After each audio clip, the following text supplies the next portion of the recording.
Star Wars The Phantom Menace. Yeah, we reached that part of my Star Wars reviews.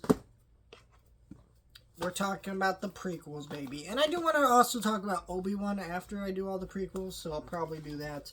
But I don't... But, man, it is... Oh, it's a struggle to talk about these movies because I come from two different ways of these movies, okay? I did not grow up in the 90s. I was born in 2003. So I guess you could say I was of the prequel generation where Revenge of the Sith hadn't come out yet, but Attack of the Clones had just come out. Phantom Menace had been around for a while. And, the Clone Wars show was airing while I was a kid. And I didn't actually watch it while it was airing, but, I watched a little bit of Rebels while it was airing. So I'm kind of at this weird, thing where the prequels have just always been around for me, so I never really hated the prequels like a lot of older fans do. And I also wasn't young enough when the prequels came out to have seen any of them in theaters. In fact, Revenge of the Sith, for a long time, my dad wouldn't let me watch. He had this really big thing about not letting me watch PG-13 movies. Even if he went with me to see them, which is so silly. And he eventually reneged on that. Which, thank God, because, man, I would have missed out on so much. And I did miss out on quite a lot. But, anyways, I'm not here to digress on that. But I was not, so I'm not like the fans who were who were older, who were pissed about the prequels and hated them so much. But I also wasn't young enough that I loved them because I grew up with them. But I also kind of am at the same time where when I saw the Star Wars movies as a kid, my dad pulled them out for me. He goes, "Oh yeah, they made 4, 5, and 6, and then they made 1, 2, and 3." And I believe he showed me the original ones first. I think I distinctly remember that. But I was like, what the fuck? Why would they make 1, 2, and 3 backwards? Not understanding the whole backstory of how these movies were made. And when I finally saw the prequels, I didn't really watch Attack of the Clones ever. But Phantom Menace was my favorite one. I love Jar Jar Binks.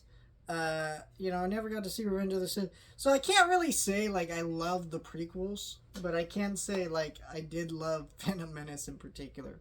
So that's why I say where I come at two angles with these movies where I got to talk about them, objectively as movies and do this review. But I also got to know, I am going to be I'm a little biased here. Because I don't hate this movie as much as some people. So, this is probably the most complex review I've ever had to do because I'm just how do I even tackle this movie?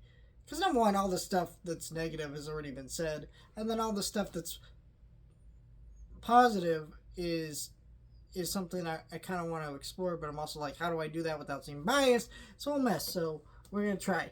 I think this movie's best aspects, let's start with that, is fucking Liam Neeson as Qui-Gon Jinn.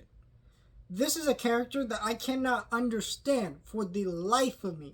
While Disney or anybody after the prequels came out is not trying to make a Qui-Gon Jinn project book.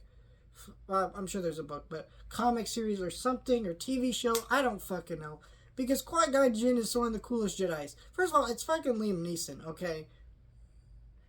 And this was one of the coolest roles he's ever done because he's playing this character who you very clearly see he doesn't hate the Jedi Order, but he's conflicted. He kind of plays by his own rules. He does what he feels is right because he doesn't actually fully expect the Jedi Order to correctly do things. And the Jedi in these movies are kind of assholes, and that is kind of the point. But when you watch, especially this movie, when they're denying to train Anakin, they just seem like dicks, and you don't really understand why. The Clone Wars show does a lot to expand a lot of these, but Qui-Gon Jinn really makes you go what the fuck are these guys doing? And it's clear that was the point. It's just George Lucas is not really great at executing a lot of the points he wanted to get here. I also think that this movie the effects actually are not that bad. A lot of them are not great, but a lot of it actually holds up pretty well because this is the one where George Lucas, I feel like, did mix in the most amount of practical and CGI. Um, and I think that the score to this one, of course, is amazing. All these John Williams scores are amazing, but this one in particular, it's like Duel of the Fates, and just like so many other themes in this movie. Darth Maul is cool as fuck. I don't really need to say why. You already know why. He's getting a TV show later this year. Like, we all fucking love Darth Maul. I love Darth Maul. You love Darth Maul. Don't need to say much more than that. Movie, the show, and so yeah, I think a lot of this movie actually works. Also, I think when you do get action in this movie in the third act, I thought it was cool, and I was engaged. Now let's start with the problems of this movie. The acting is terrible. And it's clearly not the actor's fault because we have, like, really great people in this movie. Like, Natalie Portman is a great actress. I mean, she was younger back then, so she wasn't, like, the Natalie Portman she grew up into in movies like Black Swan, but she was still amazing. Compared to the way she acts in this movie, you have Liam Neeson, who did Schindler's List, for God's sake. Like, this is what he's the GOAT, okay? He actually gives the best performance in this movie, by the way. And he's actually the only one that feels like there's actual emotion in his voice, I feel like. But, you know, you got fucking Samuel L. Jackson, who feels like he has no energy. You got, who else is in this movie? Ian McGregor as Obi-Wan, right? Like, you got all these people who are great actors, but they just, like, the script is so bad. I honestly have gotten so used to the script that it really didn't faze me watching this movie this time. Like, I'm so used to just this movie being the way it is. I just enjoy this movie. You can hate on me for all you want for that, but it's true. That, I mean, even Jar Jar doesn't really annoy me anymore. But I don't know. Pod racing stuff I thought was cool, I guess. But I don't know. And then you got, like, the fact that someone pointed this out to me, and I'm like, I don't know who said this, but I'm like, holy shit, it's kind of true. Someone was like, you cannot explain the plot of Phantom Menace. Like, try. And then I tried, and then I was like, shit, I don't know what the plot of this movie is. They're arguing about trade federations and all these different things. Like, I actually don't understand a lot of the conflicts. It's because you're kind of just thrown into this point in the galaxy with not a lot of explanation of how the politics of this world works, even though they want you to follow along with how the politics are going on, but they don't really make it easy or understandable in terms that you understand because George Lucas is not a great writer. So just like, it's kind of this whole weird thing. I don't know. And this is also a weird movie when you watch in the nature of the trilogy because you could skip this movie. It's really not important for you to know how Anakin got adopted into the Jedi Order. Like, and all this stuff. Like, it's not really that important. I guess you would be missing a few details that do make the story a little bit better if you watch the Clone Wars. Like, I think knowing that Qui-Gon Jinn, his whole story, you know, helps to understand the Clone Wars series more, which I recommend you do. But, like, if you just wanted to watch only these two movies, because that show had not come out at this point, right?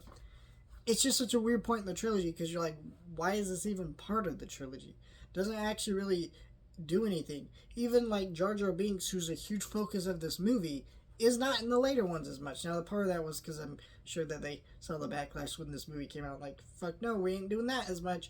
But, like, still, there's a lot of, like, things here that just feel like kind of an awkward point. All you need to show us is that Anakin was being mentored by Obi-Wan, and that should have been the thing. I don't know. Like, a younger origin of Vader actually would have been cool if I think they had started with him as a teenager. Especially since, like, him as such a 10-year-old little boy, I mean, number one, George Lucas' acting coaching is not great, even in the original trilogy. But, like, you see it here on his way with poor Jake Lloyd, who got bullied and stuff. I'm not here to pick on him. I think he's fine, but, like, you do be watching this movie being like, damn. I don't know. This movie's kind of a mess of a movie. everyone knows it kind of is. Even if you love this movie, I think there is a part of me hates talking about these movies because I kind of love these movies. I'm just so used to them, like a lot of Star Wars fans. But there's also, like, I kind of hate talking about them because I know I'm going to get a bunch of fucking prequel defenders in the comments. And you all fucking stop. The prequels are not good movies. This is not a good movie. I love this movie too. Like, I get it if you love this movie, but goddamn, this movie's flawed as fuck and is a mess of a movie. But I still fucking really like it, so I don't know what to say.